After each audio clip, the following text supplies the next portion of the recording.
फैज़ल साहब, अगर ये धोखा हुआ है या जो आप बात कह रहे हैं, जो मैं समझ पा रहा हूँ कि अभी कुछ क्लियर नहीं है। अगर कुछ क्लियर नहीं, जो 2 दिन पहले हम विजुअल देखे और आज भी वो सोशल मीडिया पे वायरल हो रहे हैं, पाकिस्तानी वज़ीर-ए-आज़म के, डोनाल्ड ट्रंप के,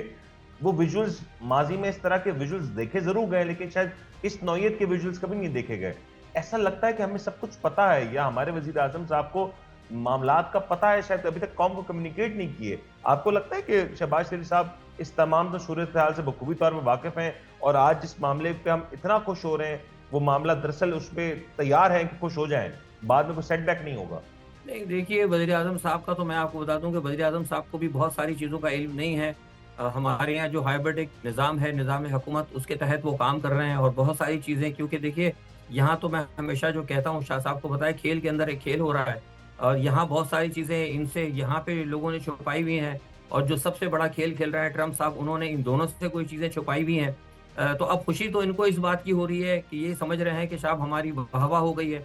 और मैं तो देख के बड़ा परेशान हो गया हूँ, जिस तरह पाकिस्तानी मीडिया में कहा जा रहा है कि जनाब वो तो उन्होंने ऐसी तारीफ़ कर दी, उसने हमारे चीफ साहब को याद किया, उन्होंने हमारे वज़ीर-ए-आज़म साहब को बड़ी मुबारकबाद दी और फिर वज़ीर-ए-आज़म साहब जिस तरीके से उनकी जो बॉडी लैंग्वेज थी वहाँ पे आप देखें किस तरीके से वो बिछे जा रहे थे। तो कहीं से मुझे नहीं लगता कि कोई भी हेड ऑफ़ द स्टेट होता, उसका जो है बॉडी लैंग्वेज इस तरह की हो, उसका तरीक़ेकार ऐसा हो कि वो लिपटे जा रहे हैं, चिपटे जा रहे हैं। यानी पीछे आपने देखा कि वो जो इटालियन प्राइम मिनिस्टर खड़ी थी, उसने भी मारे शर्म के जो अपने मुँह पर हाथ रख लिया इनके अल्फाज़ सुन के। तो हमें तो असल में बुनियादी तौर पर एक धोखा दिया गया है कि भई आपको इन्वेस्टमेंट होगी, आपके सारे मामलात होंगे, आपके साथ हम ये करेंगे, इनको इक़्तिदार की भी बात कर दी गई है। मुझे बताया गया है कि भई आप कंटिन्यू करेंगे 15 से 20 साल तक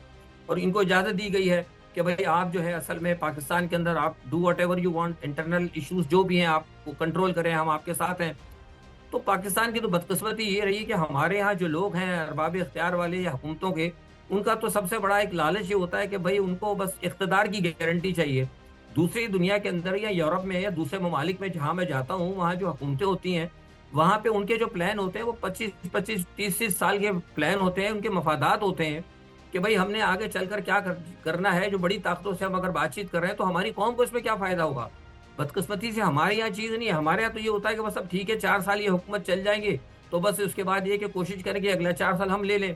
तो ये सूरत-ए-हाल के अंदर मैं समझता हूँ कि ये जो सारा मामला है ये बिल्कुल गड़बड़ है और पाकिस्तान को इसको मैं बड़ी ज़िम्मेदारी से आपसे कह रहा हूँ, जो आपने कहा था कि आगे पता लगेगा, पाकिस्तान को इस तमाम सूरत-ए-हाल में ट्रैप कर लिया गया है और मैं आपको अपने दस्तयाब मुसद्दक़ा इत्तलात की बुनियाद पर आपको बता रहा हूँ कि इब्राहिम अकॉर्ड के लिए भी आपको इस्तेमाल किया जाएगा, पाकिस्तान को इस्तेमाल किया जाएगा। ये मुझे बड़े